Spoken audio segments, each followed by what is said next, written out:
অনেক ভেবে চিন্তে দেখলাম তোমার সাথে রিলেশন কন্টিনিউ করাটা আমার পক্ষে আর সম্ভব হবে না। আমি ব্রেকআপ করতে চাচ্ছি। কি সত্যি?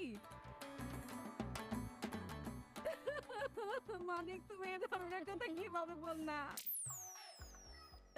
আমাদের এত বছরের রিলেশন, বললেই কি ব্রেকআপ হয়ে যায় নাকি? কিন্তু তুমি যেহেতু ডিসিশন নিয়ে বলছো, আমি আর মানা করবো না। আমি তোমার ডিসিশনের রেসপেক্ট রাখবো, কিন্তু আমার খুব কষ্ট হয়েছে। আচ্ছা, তোমার যখন এত কষ্ট হচ্ছে তাহলে ব্রেকআপটা না করি। এখন বললে হবে না। ব্রেকআপ বলে ফেলছো না, ব্রেকআপ মানে ব্রেকআপ। আর তুমি আমার থেকে আরো ভালো অপশন পাবা। শুধু আমার একটা স্বপ্ন ছিল তোমার সাথে বড় করার, যেটা হইল না।